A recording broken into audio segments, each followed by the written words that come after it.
Assalamualaikum warahmatullahi wabarakatuh. Alhamdulillah, sahabat-sahabatku semuanya yang senantiasa mendengarkan dari kajian tentang kepribadian Rasulullah SAW. Tentunya saat ini kita sudah masuk tentang sejarah atau sirah nabawi, menceritakan tentang tentunya perjuangan Rasulullah SAW yang mana membawa kita dari dunia kegelapan menjadi terang benderang yang penuh dengan keindahan di dalam akhlaknya manusia. Tentunya tidaklah sempurna jika kita tidak mengenal terlebih dahulu keadaan-keadaan dan kondisi-kondisi bangsa Arab yang pada saat itu. Dan tentunya hal itu akan lebih menambah wawasan kita bagaimana perjuangan Rasulullah SAW yang telah memberikan suatu perubahan yang begitu sangat kepada orang-orang yang berada di sekitar beliau, atau bisa dikatakan juga di daerah Jazirah Arab. Walaupun perjuangan beliau penuh dengan lika-liku dan kepahitan, namun beliau dengan kesungguhan Allah Subhanahu wa taala telah tunjukkan dari berbagai orang-orang yang telah mengikuti beliau, yang telah merasakan perubahan-perubahan dari ajakan Rasulullah SAW. Alhamdulillah, kemarin kita sudah membahas sedikit banyaknya tentang Jazirah Arab.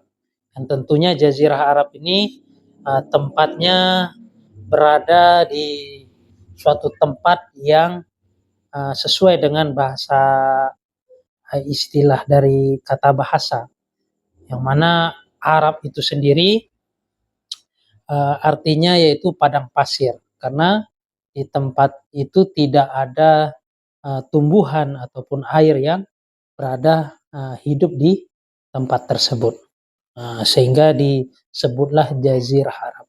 Dan orang-orang yang menempati tempat tersebut pun disebut dengan orang yang diberikan julukan atas suatu tempat tersebut. Karena itu tempatnya gersang, maka dikatakanlah orang-orang Jazirah Arab. Namun perlu kita ketahui bahwasanya Jazirah Arab tersebut tempatnya tentunya sangat-sangat bagus di dalam suatu strategi dalam perjuangan, sehingga mereka dikatakan perjuangan di dalam kehidupan, maksudnya mereka adalah orang-orang yang bebas dari perbudakan atau dikatakan orang yang merdeka, karena orang tidak ada menjajah dari tempat mereka, dan mereka tinggal di Jazirah Arab yang mana tentunya daerah tersebut jarangnya pohon yang tumbuh, bahkan langkanya dari air yang ditemukan. Bahkan di dalam suatu kisah dikatakan cerita Nabi Ibrahim alaihissalatu wassalam tentang munculnya air Zam-Zam yang saat ini masih dimanfaatkan ataupun digunakan oleh seluruh kaum muslimin yang berada di sekitar air tersebut. Jika kita mengunjungi yaitu Makkah Al-Mukarramah, yaitu tempat haji ataupun umroh, tentu kita akan menemukan air yang mana Allah Subhanahu wa taala telah keluarkan dari kaki seorang nabi ketika bayi, yaitu Nabi Ismail alaihissalam. Tentunya hal tersebut kita akan memasuki dari hal tersebut juga. Kita akan menceritakan dari sedikit banyaknya tentang dari Nabi Ibrahim alaihissalam. Namun kemarin kita sudah membahas tentang beberapa orang-orang Arab yang tentunya yang berada di Jazirah Arab, yaitu kaum-kaum bangsa Arab, yaitu Arab Badiah yang pertama, dan Arab Aribah, dan Arab Musta'rabah. Tentunya dari mereka-mereka inilah yang telah menjadikan suatu kampung di dalam dari suku-suku mereka lah yang menempati dari Jazirah Arab. Adapun kemarin kita sudah membahas bahwasanya Arab Ba'idah, yaitu kaum-kaum Arab terdahulu yang sejarah tidak bisa di dalam melacak dari orang-orang tersebut secara komplit atau dilacak secara betul-betul secara detail atau secara jelas, karena mereka adalah seperti Ad, Samud maupun Sas, Jadis, Imla dan lain-lain sebagainya. Adapun yang kedua yaitu Arab Aribah, yaitu dari kaum-kaum Arab yang mana Arab tersebut berasal dari keturunan Ismail alaihissalatu wassalam tentunya, yang disebut pula dengan Arab Adnaniyah. Itu adalah Arab Musta'robah. Yang kedua adalah Arab Aribah yang tentunya dari keturunan Yarub dan Yasjub. Alhamdulillah saat ini kita akan membahas lagi tentang kabilah-kabilah tersebut yang telah mengisi dari Jazirah Arab tersebut. Seperti biasanya sebelum kita memulai lebih mendalam lagi, kita memulai dengan Al-Fatihah. A'udzubillahi minasyaitonirrajim. Bismillahirrahmanirrahim.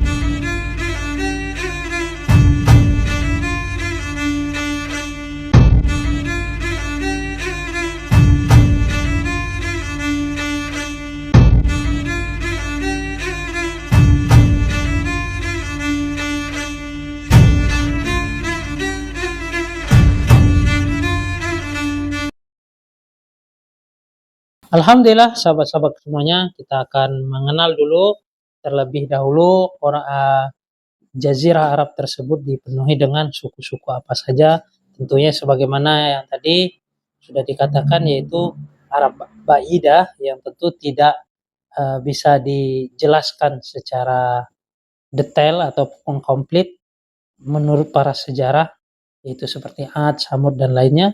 Dan Arab Aribah yaitu kaum-kaum Arab yang tentunya berasal dari keturunan Ya'rub maupun Yasjud bin Qathan, atau disebut pula dengan Arab Qathaniyah. Adapun yang ketiga adalah Arab Musta'robah, yang tentunya dari Arab Musta'robah ini itu kaum-kaum Arab yang berasal dari keturunan Ismail yang disebut pula dengan Arab Adnaniyah. Tempat kelahiran Arab Aribah yang bagaimana nomor 2 tadi kemarin sudah saya bahas juga, saya ulang lagi bahwasanya Arab Aribah ini itu kaum Qathan, adalah di negeri Yaman, lalu ia berkembang menjadi beberapa kabilah ataupun beberapa suku yang dikenal dengan 2 kabilah tentunya. Yang pertama adalah kabilah Himyar yang terdiri dari beberapa suku yang tentunya terkenal, yaitu Zaid al-Jumhur, Qudo'ah dan Sakasik. Dan yang kedua yaitu Kahlan, tentunya yang terdiri dari beberapa suku yang terkenal, yaitu Hamdan, Amnar, Tayyi, Mazid, Kindah dan banyak sekali yang disebut sini. Tentunya juga dari anak keturunan Jafnan, yaitu Raja Syam. Suku-suku Kahlan banyak yang hijrah meninggalkan dari negeri Yaman, lalu menyebar ke berbagai penjuru yaitu Jazirah sebelum ada bencana karena kegagalan mereka di dalam perdagangan sebagai akibat dari tekanan dari bangsa Romawi dan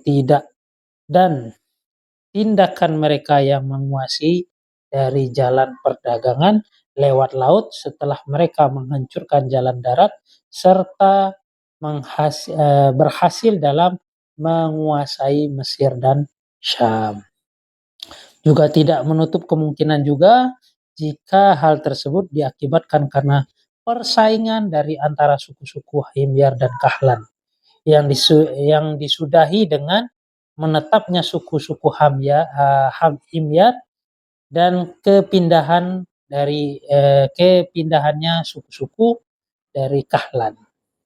Suku-suku Kahlan yang berhijrah bisa dibagi yaitu menjadi 4 bagian atau 4 golongan. Yang pertama yaitu hijrah mereka langsung dipimpin oleh pimpinan mereka Imran bin Amr Muzakiyah. Mereka pindah-pindah dari negeri Yaman yang mengirim dari para pemandu lalu berjalan ke arah utara. Mereka telah berjalan ke arah utara. Akhirnya mereka berpencar berbagai tempat. Sa'labah bin Amr bin Uz menuju Hijaz, lalu menetap di daerah yang diampit Sa'labiyah dan Ziqah. Setelah anaknya besar dan kuat, dia pindah ke Madinah dan menetaplah di sana. Di antara keturunan Sa'labah ini adalah Aus dan Khazraj, yang merupakan dua dari anak Harisah bin Sa'labah. Di antara keturunan mereka yang bernama Haritsah bin Amr atau Huza'ah dan anak keturunan berpindah ke Hijaz hingga mereka menetap di Mur Az-Zaharan, yang selanjutnya menguasai tanah suci dan mendiami Mekah. Sedangkan Imran bin Amr singgah di Oman lalu bertempat tinggal di sana hingga bersama dari anak-anak dan keturunannya yang disebut dengan Oman. Sedangkan kabilah-kabilah Nas bin Al-Uz menetap di Tihamah yang disebut dengan Sanu'ah. Jafnan bin Amr pergi ke Syam dan menetap di sana bersama dari anak keturunannya. Dijuluki Abu Muluk al-Hosasah yang dinisbatkan kepada mata air di negeri Hijaz yang dikenal dengan nama Hosan. Sebelum itu mereka singgah di sana sebelum akhirnya mereka telah pindah ke negeri Syam. Alhamdulillah. Yang adapun Lahan bin Juzan, tokoh di kalangan mereka adalah Nasr bin Rabi'ah, pemimpin dari raja-raja Al-Munzir di Hirah. Bani Tayyi, mereka berpindah ke arah utara hingga singgah di antara dua gunung Ajak dan Salma, dan akhirnya mereka menetap di sana hingga mereka dikenal dengan sebutan Al-Jabalani. Al-Jabalani yaitu dua gunung yang mana gunung Ta'i. Pindah mereka tinggal di Bahrain, lalu terpaksa meninggalkannya dan akhirnya singgah di Hadramaut. Namun nasib mereka tidak jauh berbeda saat berada di Bahrain hingga mereka pindah ke Najd. Di sana mereka mendirikan pemerintah yang besar dan kuat, akan tetapi secepat itu pula mereka telah punah dan tidak meninggalkan jejak. Di sana masih ada satu kabilah dari Himyar yang diperselisihkan asal dari keturunannya, yaitu Qodo'ah. Mereka hijrah meninggalkan Yaman dan menetap di pinggiran Irak. Tentang Arab Musta'arabah, cikal bakal dari kakek mereka yang tertua adalah Nabi Ibrahim alaihissalam, yang tentunya beliau berasal dari Irak. Dari sebuah daerah yang disebut Ars, berada di pinggiran barat sungai Efrat, berdekatan dengan Kufah. Cukup banyak penelusuran dan penelitian dari para peneliti tentunya yang kemudian disajikan secara terperinci mengenai dari negeri ini. Keluarga Nabi Ibrahim alaihissalam, kondisi beliau adalah religius dan sosial di negeri-negeri tersebut. Beliau ini orang yang senantiasa mengajak kepada Allah Subhanahu wa taala dan melakukan suatu perjalanan tentunya atas suatu perintah yang Allah Subhanahu wa taala telah sampaikan kepada beliau. Sehingga di sini pun diceritakan beliau adalah yang religius di dalam hal tersebut dan bersosial di negara-negara tersebut, memiliki hubungan di negara tersebut. Sudah diketahui bersama bahwa Ibrahim, yaitu Nabi Ibrahim, hijrah dari Irak ke Haran atau Huran, termaksud pula ke Pakistan, dan menjadi negeri itu sebagai pijakan dakwah beliau. Beliau banyak menyusuri negeri ini dengan setitik harapan. Hingga akhirnya beliau sampai ke Mesir. Itu suatu wilayah, yaitu Mesir pada saat itu adalah rajanya biasa disebut dengan Firaun. Penguasa Mesir merekayasa dan memasang siasat buruk terhadap dari istrinya Nabi Ibrahim alaihissalatu wassalam. Nah, itu banyak sekali cerita yang menceritakan demikian. Hingga akhirnya Firaun ini pun telah mengetahui dari kedekatan hubungan Sarah kepada zat Allah Subhanahu wa taala. Maksudnya beliau adalah seorang wanita yang solehah tentunya. Untuk itu ia telah menghadiahkan seorang putrinya yaitu Hajar, dan Hajar Hajar itu menjadikan ia seorang pembantu dari si Sarah, istrinya Nabi Ibrahim alaihissalam. Dan sebagai pengakuan terhadap keutamaan dari Sarah, sehingga akhirnya Sayyidatina Sarah pun menikahkan Hajar kepada Nabi Ibrahim alaihissalam. Pada saat itu memang Sarah pun tidak kunjung-kunjung memiliki anak. Kurang lebihnya sejarah menceritakan demikian. Dan Nabi Ibrahim alaihissalam telah kembali ke Palestina dan Allah telah menganugerahkan, yaitu suatu anugerah kepada Hajar, tentunya yaitu Nabi Ismail. Telah diberikan keturunan dari Hajar yaitu Nabi Ismail. Dan hal tersebut telah membuat suatu hal yang membakar dari kecemburuannya Sarah, sehingga Allah Subhanahu wa taala telah memberikan suatu perintah kepada Allah untuk membawa lagi Hajar ke suatu tempat. Sehingga Nabi Ibrahim alaihissalam telah membawa putranya yang masih kecil bersama Hajar, itu putranya tentunya Nabi Ismail. Maka beliau membawa keduanya ke Hijaz dan menempatkan mereka berdua di suatu lembah yang tidak ada tumbuhan maupun tanaman. Tepatnya di dekat Baitul Haram. Saat ini yaitu di Baitul Haram.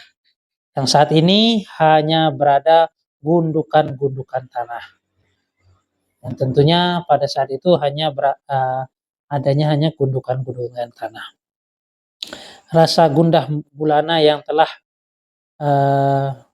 dialami oleh Nabi Ibrahim alaihissalam tentunya ada, karena melihat dari suatu perintah Allah Subhanahu wa taala untuk membawa Hajar dan putranya di suatu tempat, yaitu tentunya Mekah Al-Mukarramah pada saat ini, yang tidak ada kehidupan sama sekali di tempat tersebut. Namun karena itu adalah suatu beliau dapatkan yaitu perintah dari Allah, maka Hajar pun melaksanakan atau taat dari apa yang telah diperintahkan kepada suaminya yaitu Nabi Ibrahim alaihissalam. Yang mana dengan kisah tersebut ketika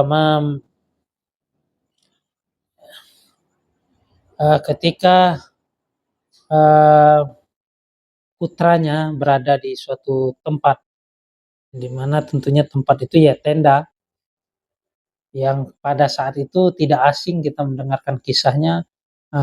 Ismail sedang haus ataupun dalam keadaan membutuhkan air, dan tentunya Hajar pun sudah kehabisan dari bekal-bekal yang telah dia miliki. Dan putra tersebut telah diletakkan tepat di bawah kakinya. Allah Subhanahu wa taala telah memancurkan air Zam-Zam yang saat ini tidak pernah kering-kering. Dan pada saat itu belum ada satupun manusia yang bertempat tinggal di tempat tersebut, karena di situ tidak ada mata air, tidak ada yang mau menempati tempat tersebut, dan tersebut tidak ada air.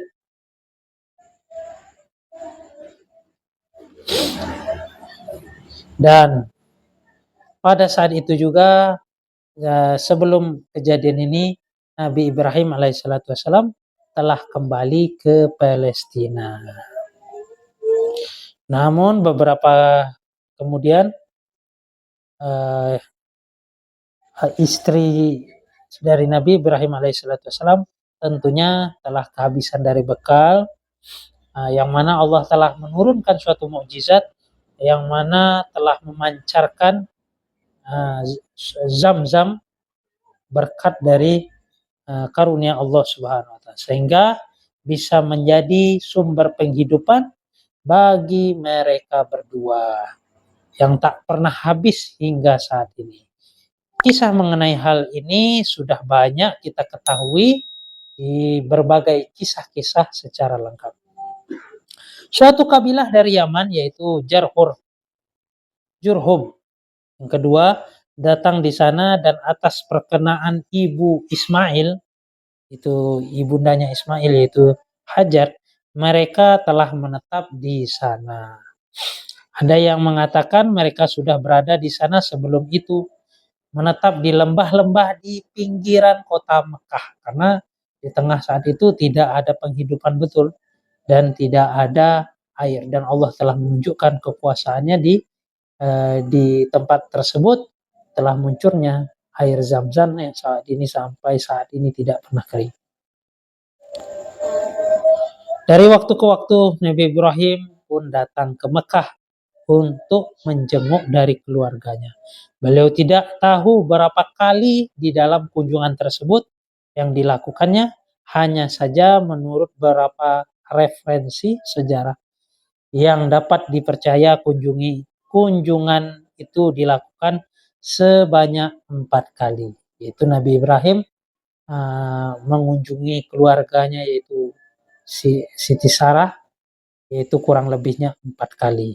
Allah Subhanahu wa taala telah menyebut di dalam Al-Qur'an bahwa Nabi Ibrahim alaihissalatu wassalam telah bermimpi selagi tidur bahwa beliau diperintahkan untuk menyembelih dari anaknya yaitu Nabi Ismail.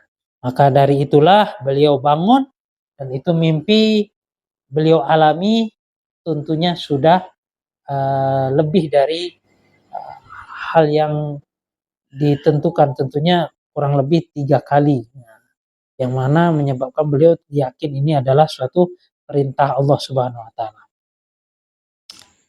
Yang tentunya mimpi tersebut dianggaplah suatu perintah dari Allah.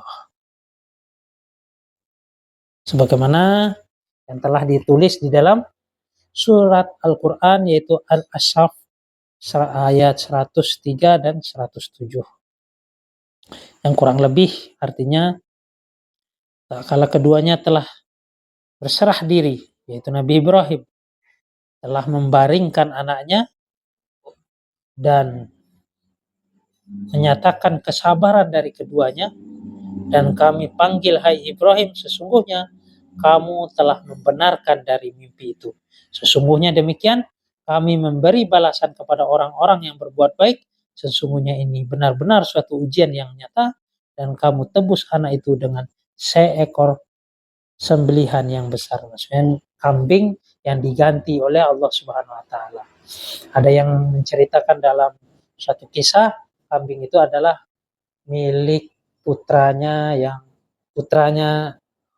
Nabi Adam alaihissalatu wassalam, yang tentunya diangkat ke atas langit.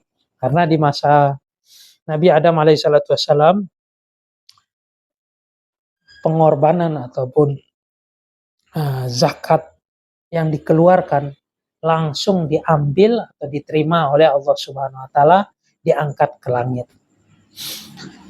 Sehingga hal tersebut yang diterima adalah kambingnya kurang lebih Habil apa Qabil namanya, dari anak Nabi Adam alaihissalatu wassalam.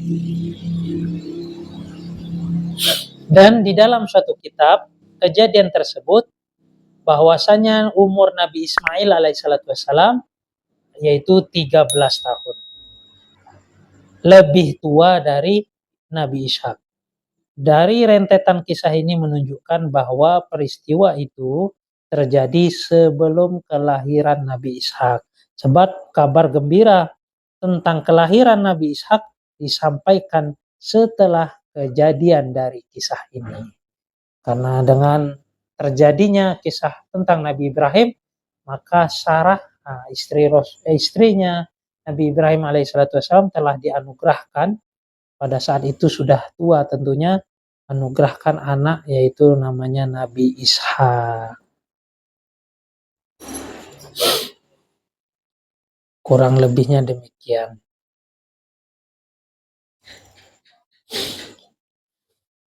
Setidaknya kisah ini menjamin satu fase kisah perjalanan, bahwa peristiwa tersebut terjadi sebelum Ismail menginjak remaja.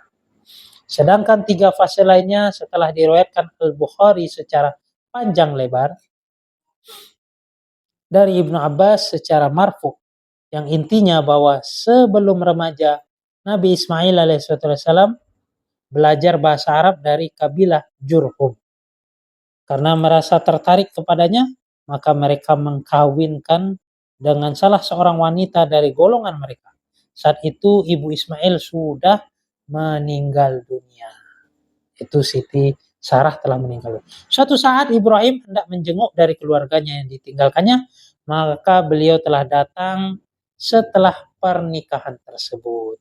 Tak kala tiba di rumah Ismail, beliau tidak mendapatkan Ismail, maka beliau bertanya kepada istrinya bagaimana keadaan mereka berdua. Istri Ismail mengeluh atas kehidupan mereka yang melarat atau dibilang sangat susah. Di sini maka suatu saat Nabi Ibrahim alaihissalam telah menjenguk dari keluarganya yang ditinggal, maka beliau datangi setelah pernikahan tersebut. Tak kala tiba di rumah Ismail, beliau tidak mendapatkan Ismail, maka beliau bertanya kepada istrinya bagaimana keadaan mereka berdua. Istri Ismail mengeluh atas kesusahan dan kemelaratan. Maka Ibrahim menitip pesan agar istrinya menyampaikan kepada Ismail untuk mengubah dari pintu rumahnya. Setelah diberitahu kepada Nabi Ismail maksud dari pesan ayahnya, maka Ismail pun telah menceraikan istrinya dan kawin lagi dengan wanita lain, yaitu putri Mudhar bin Amru, pemimpin pemuka kabilah Jumhur. Setelah perkawinan Ismail yang kedua ini, Ibrahim datang lagi, namun tidak bisa bertemu dengan Ismail. Beliau bertanya kepada istrinya tentang keadaan mereka berdua. Jawaban istri Ismail adalah pujian kepada Allah. Lalu Ibrahim kembali lagi ke Palestina setelah menitip pesan lewat istri Ismail agar Ismail tetap mengkokohkan dari pulang pintu rumahnya. Dipesan Nabi Ibrahim kepada Ismail pada saat itu kepada istrinya yang pertama untuk ganti pintu, dan yang kedua ini mengokohkan, karena dilihat dari isi hati dari istrinya tersebut. Ketika istri yang pertama dia mengeluh tidak menerima dari ketentuan Allah. Istri yang pertama dia telah banyak memuji-muji Allah Subhanahu wa taala atas kehidupannya. Sehingga Nabi Ibrahim memesankan untuk mengokohkan pintunya. Pada kedatangan yang ketiga kalinya Ibrahim bisa bertemu dengan Nabi Ismail, yang saat itu Ismail sedang meraut anak panah di bawah sebuah pohon dekat dengan Zamzam. Tak kala melihat kehadiran ayahnya, Ismail alaihissalam berbuat berbagai layak seorang anak yang lama tidak berjumpa kepada ayahnya. Dan Nabi Ibrahim juga berbuat layaknya seorang ayah yang sudah lama tidak bertemu dengan anaknya. Pertemuan itu terjadi setelah sekian lama. Sebagai seorang ayah yang penuh rasa kasih sayang dan lemah lembut, sulit rasanya beliau bisa menahan kesabaran untuk bertemu dari anaknya. Begitu pula dengan Ismail, sebagai anak yang berbakti dan soleh. Dengan adanya perjuangan ini, mereka berdua sepakat untuk membangun dari Ka'bah, meninggalkan sandi-sandinya dari Ibrahim memperkenalkan manusia untuk berhaji sebagaimana yang telah diperintahkan oleh Allah kepada beliau. Dari perkawinan yang dengan putri Mudhar, Ismail dikaruniakan seorang anak. Dikaruniai anak oleh Allah sebanyak 12, yang semuanya yaitu laki-laki. Yaitu Nabat, An-Nubuyah, Qaidah, Adba'iyah, Misbayam, Misma, Duma, Misya, Hadat, Taimah, Ya'tur, Nafis, dan Qaidah. Dari mereka itulah kemudian berkembang menjadi 12 kabilah yang semuanya menetap di Mekah untuk sekian lama. Alhamdulillah, ini cerita tentang keturunan yang mengembangkan dari kabilah Jazirah Arab yang dari keturunan tentunya Ismail, yang disebut juga dengan Adnaniyah, keturunan dari Adnaniyah, yang dari 12 anak Nabi Ismail itulah yang mengembangkan menjadi beberapa kabilah.